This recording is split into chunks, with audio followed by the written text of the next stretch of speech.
alunos da terceira série do ensino médio. Eu sou a professora Tayana e estou aqui para fazer juntamente com vocês a correção da avaliação diagnóstica de entrada. E como que nós vamos fazer esse ano? Nós selecionamos aí 6 questões que foram as menos acertadas pelo estado de São Paulo, né, por toda a rede, e para a gente dar uma comentada, a gente vai retomar então essas habilidades, tá? A gente já vai para a primeira aí para não perder tempo, né, porque a gente precisa aí ganhar tempo. Vamos lá então, a prova que vocês já conhecem, que vocês fizeram, né, a avaliação, e aqui nós temos já a habilidade, a descrição dessa habilidade. Estabelecer relação entre a tese e os argumentos apresentados para defendê-la ou refutá-la. O aluno aí da terceira série do ensino médio, se ele não está habituado com essa palavrinha tese, vai ser o ano inteiro falando sobre essa palavrinha. Nós vamos ler, porque o que a gente tem que fazer é ler. E depois da leitura, a gente vai entender aí a importância de saber o que é uma tese para conseguir responder a questão. E vamos lá então. Liderança sustentável impacta positivamente o negócio e a sociedade. Falar de sustentabilidade tem se tornado cada vez mais natural na sociedade. Com o intuito de ampliar o debate e a mobilização em torno do tema, são celebradas, no mês de março, algumas datas importantes, como o Dia Nacional de Conscientização sobre as Mudanças Climáticas, 16, e o Dia Mundial da Água, 22. Nesse momento único de reflexões e de transformação de padrões em todo o mundo, são ótimas oportunidades para abordar alternativas mais sustentáveis nas diversas atividades, especialmente dentro das empresas. Nesse sentido, é importante chamar a atenção para o papel dos líderes, pois são eles que poderão contribuir e atuar fortemente como agentes estratégicos, refletindo positivamente na produtividade do negócio, aliada à preservação do planeta. Eu já vou aqui grifar um ponto bem importante. Nós estamos falando do líder, né, do líder e o seu papel na questão do desenvolvimento sustentável. Eu pensei em grifar, mas não vou grifar não. Vou continuar a leitura, porque senão eu dou a resposta. Vamos lá continuar a leitura. Aqui, vale lembrar que o termo sustentabilidade não se refere apenas ao meio ambiente, mas envolve outros pilares econômicos e sociais, tais como saúde, comunidade, entre outros. As organizações, principalmente as de maior porte, têm se preocupado constantemente em reduzir ao máximo os impactos de seus processos produtivos, tendo em vista todos esses aspectos. E os gestores precisam estar bem engajados a tal propósito, além de acompanhar as novas exigências da população. Por isso, hoje, mais do que nunca, a figura do líder também passa por adaptações, ganhando o formato que conhecemos como liderança sustentável. Normalmente, trata-se daquele profissional que desenvolve com facilidade posturas diferenciadas frente ao olhar sustentável que se coloca, de forma coerente entre o discurso e a prática. Lidera naturalmente pelo exemplo. Desta forma, capta seguidores e lança tendências nas 3 dimensões: social, ambiental e econômica. Por fim, o mundo corporativo em geral continua as discussões, com ênfase na cultura organizacional, na governança e na responsabilidade socioambiental. Enquanto isso, existem aqueles que já atuam para criar novas estratégias e tendências, imaginando, inclusive, uma transição para outro tipo de sociedade, que se preocupa não somente com o lucro, como também com os impactos globais. E o papel da liderança sustentável é fundamental na gestão de pessoas em prol desses propósitos, possibilitando que as empresas possam efetivamente gerar valor para a sociedade. Agora nós vamos para a questão. Precisa ler, não tem jeito. A questão 5, então. Para sustentar a tese de que uma liderança sustentável é importante para gerar valor para a sociedade, o autor desse texto usa como argumento, então vamos ler a questão de novo, porque precisa entender. Para sustentar, o que vai sustentar? A tese. Primeiro, o que é tese? Eu preciso ter uma ideia, tá, sobre um determinado assunto, e a tese, ela sempre é uma frase afirmativa, é uma afirmação. Eu vou colocar um tema bem polêmico aqui, aborto, certo? Eu tenho uma tese contra o aborto, então a minha tese pode ser: aborto é crime. Pronto, essa é uma tese, mas eu posso fazer uma tese também a favor do aborto, né? O aborto é um direito, é outra tese, tá? É sempre uma afirmativa. Vamos ver a tese aqui? A tese é de que uma liderança sustentável, olha a tese aqui, é importante para gerar valor para a sociedade, né? Então, qual o argumento aí que defende essa tese, né? De que uma liderança, então, a tese, ela se refere ao líder. E para sustentar essa tese, eu uso um argumento. Qual o argumento para sustentar a tese? Então, se eu vou voltar lá para o aborto, por que o aborto deve ser crime? Eu tenho que ter um argumento. Por que o aborto é um direito? Eu tenho que ter um argumento. Aqui, a liderança sustentável gera aí um valor para a sociedade. Se eu tiver uma liderança que é sustentável, eu vou ter uma sociedade que vai apreciar esses valores. Esses valores vão ser fundamentados, vão ser desenvolvidos nessa sociedade. Essa é a tese. Então, vamos ver qual é o argumento para defender essa tese. São celebradas no mês de março algumas datas importantes, como o Dia Nacional da Conscientização sobre Mudanças Climáticas. Eu estou apresentando datas. Isso tem a ver com a liderança? Nada a ver, certo? Então, essa questão está errada. B. São ótimas oportunidades para abordar alternativas mais sustentáveis. O que tem a ver a liderança aqui? O que são essas ótimas oportunidades? Não tem nada a ver, não está se referindo à liderança. Essa frase nem encaixa lá, tá? Então, também não vai rolar, certo? Vamos para outra. São eles que poderão contribuir e atuar fortemente como agentes estratégicos, refletindo positivamente na produtividade do negócio, aliada à preservação do planeta. São eles quem, gente? Os líderes. Então, eu estou aqui afirmando que são eles e comprovando isso através do meu argumento. Então, eu tenho que ter uma ideia e eu reafirmo, eu fortaleço essa ideia com um argumento. As outras eu não vou nem perder o meu tempo, porque não estão certas, e vamos para a próxima questão, tá? Reconhecer elementos básicos da narrativa literária. Tamoios no Arpoador. Aconteceu nesse verão. Convidado a escrever sobre um canto do rio, escolhi o Arpoador, porque de lá que se costuma desfrutar deslumbrantes entardeceres. Os termômetros marcavam quase 40 graus, com a sensação térmica beirando a 50 graus. Sentado nas pedras, apreciava o sol refletir com tal intensidade sobre o mar espelhado que devo ter experimentado aquela ilusão óptica de que no deserto se chama miragem. De repente, senti uma urgência febril de dividir aquele espetáculo mágico com alguns personagens que cantaram e encantaram o rio. A primeira aparição foi de Milo, que veio correndo pela areia, como sempre fazia. Passou pelo largo que agora leva o seu nome, subiu até onde eu estava e repetiu uma de suas geniais definições: o pôr do sol é de quem olha. Em seguida, foi a vez de Tom e Vinícius, que atravessaram o Parque de Garota de Ipanema, carregando o violão.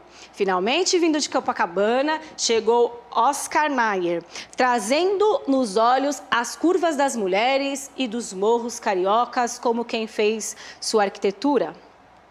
Como não podia deixar de ser, a conversa girou em torno dessa cidade solar, exibida que nasceu para ser musa. Falou-se principalmente do narcisismo de quem desde pequena se habituou aos elogios.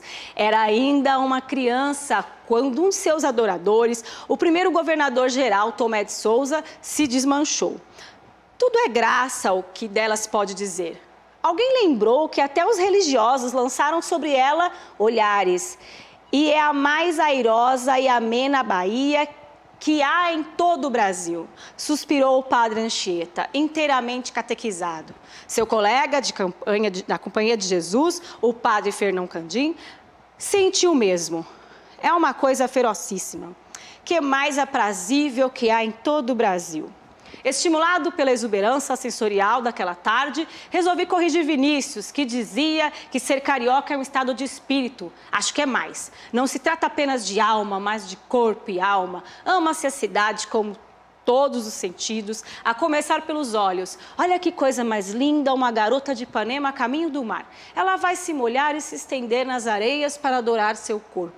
Segundo um tom que transformou em música tudo isso, esse rito indonista. É uma herança de nossos antepassados tamoios, que nos ensinaram a curtir a água, o corpo, a música e a dança. O sol já estava sendo rendido no seu plantão diário. Os banhistas noturnos começaram a estender suas cangas na areia para o mais novo modismo desse verão, o banho de lua. Foi quando chegou Cazuza para fazer parte do show. Antes de dar o mergulho, cantou Vago na lua deserta das pedras do Apurador. Vamos à pergunta. Qual é o conflito gerador da história? O que a gente precisa entender aqui? Conflito gerador, que gerou toda a discussão. Presta bem atenção nisso. O narrador citar as altas temperaturas gera aí um conflito. Ai, tá muito calor. Não, né, gente?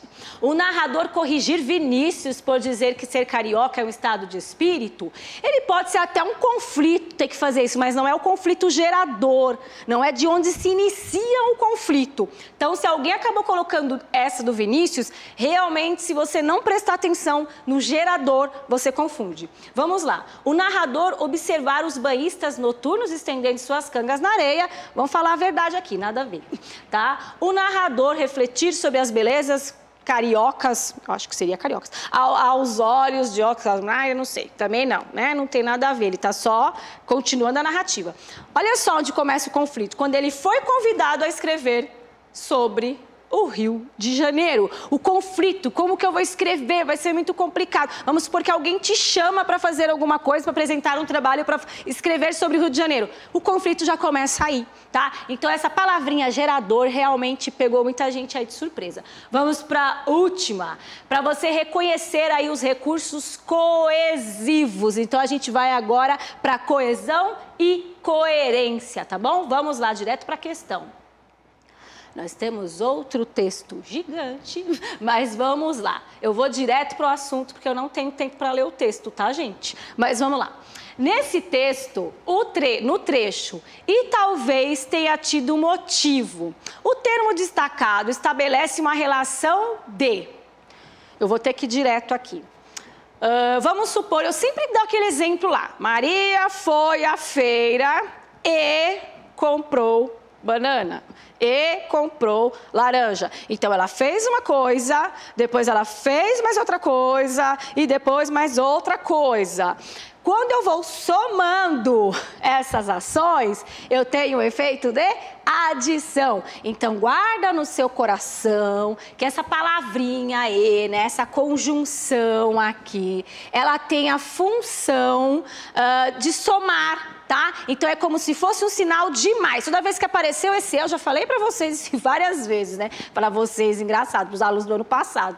Como se vocês estivessem eternamente na terceira série. Mas, enfim, eu sempre digo, o E é sempre o que, gente? Adição. Tá bom? Então, quando aparecer o E, você já sabe que é adição. Então, essas foram as 3 primeiras questões que nós corrigimos aqui com vocês. E nós vamos para mais 3 questões no próximo vídeo, tá bom? Beijo grande e aguardo vocês lá. Tchau, tchau. Olá, alunos da terceira série do ensino médio, eu sou a professora Tayana e a gente continua aqui com a parte 2 da correção da avaliação diagnóstica de entrada de 2022. Então, como nós já falamos para vocês, a gente escolheu algumas questões, não vai foi assim, escolheu, né? Foram as questões com menor número de acerto. Agora mesmo, a gente vai para uma questão onde 28% dos alunos só conseguiram acertar. É um número baixo, né? Mas a gente vai descobrir o porquê, tá bom? Então vamos lá a essa habilidade linda, maravilhosa, pequena, né, gente? Eu não vou ler toda, não, mas eu vou dar uma dica aqui para vocês, principalmente para os professores nesse momento, ó. Você tá vendo essa habilidade aqui? Você coloca lá no repositório e você vai achar várias aulas que tem o trabalho com essa habilidade, que não é uma habilidade simples, eu não tô aqui para enganar ninguém. É uma habilidade que precisa estudar, tá bom? Então, estabelecer relações entre parte do texto e tal. Eu vou explicar isso na prática aqui. Vamos lá para o texto. Não basta a chuva. Raios? Acho que eu não li direito, mas vamos ler de novo. Não basta a chuva? Raios? Agora sim. Vamos lá. O local mais seguro para se abrigar durante uma tempestade com raios é dentro de um veículo de transporte fechado, como um carro ou um ônibus. Mesmo que o raio caia diretamente sobre o veículo, a corrente elétrica não consegue penetrar em seu interior. Ela fica circulando pela lataria até se dissipar. Trata-se de um efeito conhecido como gaiola de Faraday, descoberto pelo físico inglês Michel Faraday, do século XIX. Os campos elétricos são nulos no interior de objetos eletrificados. Os aviões também são muito seguros. Lembra o professor Júnior? Cada um desses grandes jatos comerciais é atingido em média por 3 raios por ano. Não acontece absolutamente nada com quem está dentro. E aí eu continuo, graças a Deus, né? Mas é bom fazer um alerta. Ficar perto de um carro ou de um pequeno avião, presta atenção, só que do lado de fora, durante uma tempestade, é perigosíssimo. Como eles têm grande massa de material metálico que conduz eletricidade, atraem raios que podem afetar quem estiver nas redondezas. Além de ser um texto, né, para leitura, para fazer uma avaliação, é um texto interessante, não que os outros não sejam, mas esse aqui é bem interessante, né? A situação em que alguém está mais suscetível a ser atingido por um raio é um campo aberto. Quando uma pessoa está num terreno vasto e descampado, torna-se o alvo perfeito para os raios, por ser o ponto mais alto das imediações. Sempre que se começa a ouvir o som dos relâmpagos, é melhor procurar um abrigo em um carro ou em uma construção. Tomar medidas como essas não configura nenhum exagero, em especial no Brasil, onde cai 57 milhões de raios por ano. Número mais alto, o que pode de qualquer outro país. Olha só aqui esse texto, que interessante. Mas vamos para a questão. No trecho, como eles têm grande massa de material metálico, a conjunção destacada introduz uma circunstância de... Pronto, professor, agora né, complicou. Então, vamos lá. Primeiro, a gente tem a conjunção como. E ela destaca, né? A conjunção destacada, desculpe, introduz, traz uma circunstância, né? Como eles têm grande massa de... Aí eu preciso realmente, não tem como voltar ao texto. Agora, sei lá onde é que tá, né? A gente tem... Achei! Como eles têm grande massa de material metálico que conduz a eletricidade, atrai os raios. Eu vou dar resposta se eu falar. Qual é o grande perigo aqui? Gente, vamos voltar tudo. O grande perigo é eu ser atingido por um raio, certo? Por que o carro é um lugar seguro, né? Porque aí ele tem a explicação logo no início. Mas ele está... Aí eu tenho que voltar, mas não dá tempo. Mas enfim, vamos agora à outra parte. Por que se eu ficar perto de um carro, eu tenho risco? Dentro de um carro eu não serei atingida, provavelmente, mas perto de um carro sim. Por quê? Como eles têm grande massa de material metálico, conduz a eletricidade, atraem os raios. Então, por que eu tenho esse problema? Por causa desse problema que eu acabei de falar, se você ficar perto do carro, você vai levar um raio. Deus me livre, né? Então, aqui. Então, Qual é a relação de circunstância? Eu já respondi, se vocês olharem agora, vocês vão conseguir fazer, né? Então, é uma relação de causa e consequência. Comparação, tá comparando com o quê, gente, né? Comparando o carro com o avião? Não. Concessão, condição, então é a causa. E qual é a consequência?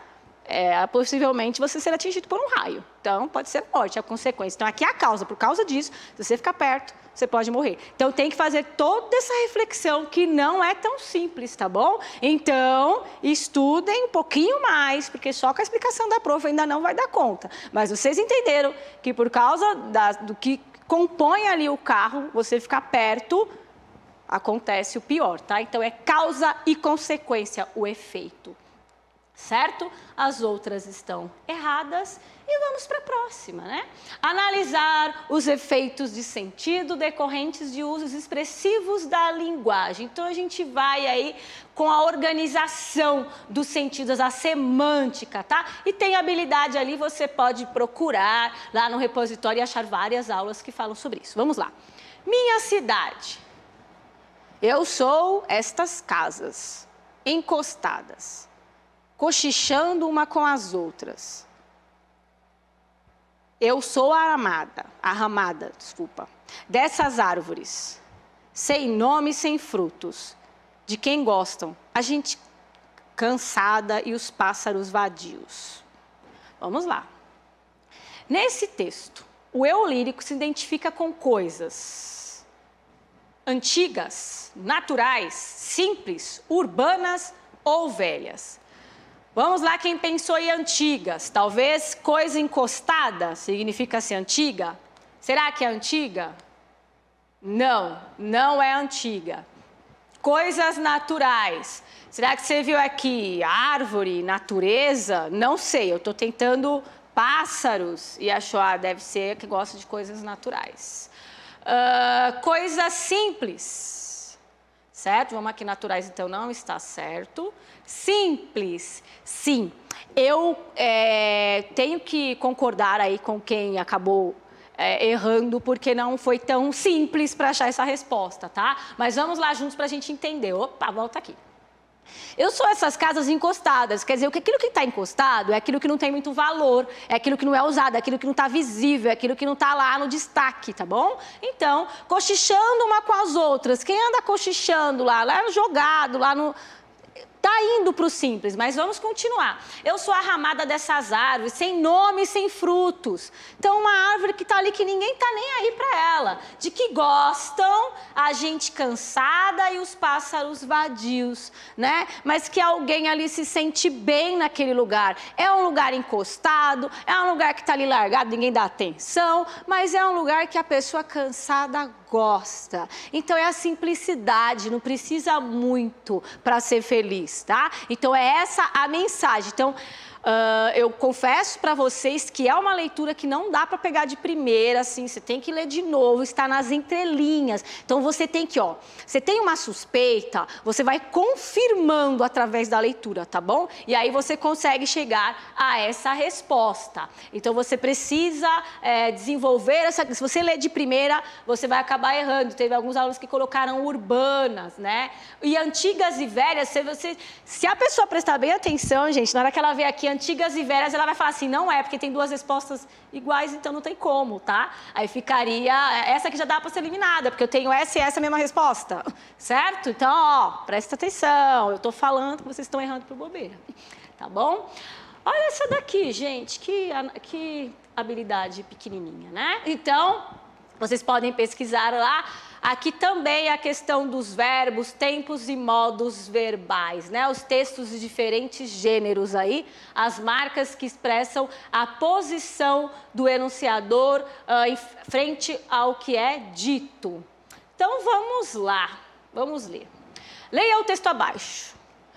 Um pedido de casamento pode ser simples ou grandioso. E quem planeja fazer do pedido um gesto espetacular, procura o cenário perfeito para realizá-lo. Quando o fotógrafo australiano Dale Sharp decidiu pedir a mão de sua amada Kelly Russell, ele decidiu mirar alto, foi ao encontro da maior produtora de espetáculos visuais, sonoros e sensoriais do planeta, a própria natureza.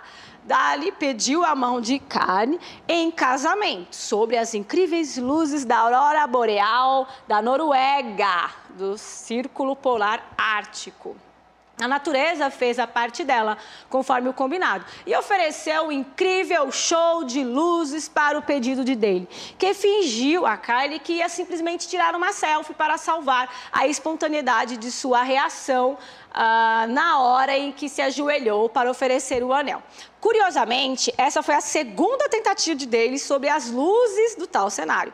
Mas, na primeira vez, por conta do excesso de bagagem, Kelly jogou no lixo um vidro de creme para as mãos que continha dentro escondido um anel. Então, acabou estragando aí a surpresa. O fotógrafo sabia que não podia estragar a surpresa e, então, engoliu a frustração. Sem contar nada para a Kylie, que também é fotógrafa, e juntou dinheiro para comprar um novo anel. O casal, então, agendou outra viagem pela Islândia, Noruega e Finlândia. Quando as luzes pareceram perfeitas para a foto e para o seu pedido, né, Dale sacou o anel da bolsa de medicamentos que trazia consigo e ajoelhou-se. Kylie respondeu que sim, ambos voltaram da viagem, não só com as fotografias maravilhosas, mas com todo o futuro pela frente, né? Você lendo assim de primeira, a gente só tem inveja, porque o cara consegue viajar não sei quantas vezes, comprar não sei quantos anéis, olha, vou te contar. Vamos lá. A questão 25. Qual trecho desse texto apresenta uma marca de opinião? Opinião de quem escreve, não é opinião do fotógrafo, de quem não está contando a história dele ali, está narrando, né, uma história de alguém. Quando que o escritor, ali, a pessoa que está escrevendo, acaba colocando a opinião dela? O fotógrafo australiano Dale Sharp decidiu pedir a mão. Tá colocando a opinião? Ele está só descrevendo, né? Até aqui. E ofereceu um incrível show de luzes para o pedido. Essa daqui é a certa. Aí você vai falar para mim, ele está só descrevendo. Acredita que eu parei para ficar pensando nisso? Mas ele está só descrevendo. Eu volto para explicar o porquê. Kelly jogou no lixo um vidro de creme para as mãos. Também está descrevendo. Não tem nada a ver, né? Juntou dinheiro para comprar um novo anel, né? Então, também não tem opinião. Então, agendou outra viagem pela Islândia. Gente, aqui só tem descrição, né? Contando o que aconteceu. Olha só a pegadinha dessa questão, tá? Outra, eu percebi que vocês erraram questões assim, que exigiam, que tinha uma pegadinha no meio, sabe? Então, vamos lá. Um incrível show, só por ele colocar esse incrível aqui, já ele está dando uma opinião. Lembra da resenha? Vocês vão estudar a resenha. Quando eu falo assim, esse filme é horrível, ou esse filme é chato, ou esse filme é maravilhoso, quando eu uso esse adjetivo, já é a minha opinião. Entendeu por que é opinião? Porque eu já estou dando uma qualidade, eu já estou ali, então, opinião de quem estava escrevendo, tá? Então, um incrível show de luzes para o pedido. Se ele falasse só um show de luzes, não era opinião, você acredita? Então, por causa dessa palavrinha, incrível, porque eu estou ali me posicionando, então lembra da resenha, então pega aulas lá, que a gente falou sobre resenha, porque se você falar o filme é legal, eu já estou colocando a minha opinião sobre o que eu acho ou o que eu não acho. Gente, eu espero que essas questões, a resolução, tenha feito sentido para vocês, tá? Então vejam aí as aulas, no repositório vocês podem achar mais aulas que falem dessas mesmas habilidades, e a gente continua aí se vendo nas próximas provas, nas próximas avaliações, tá bom? Beijo grande e até a próxima. Tchau, tchau.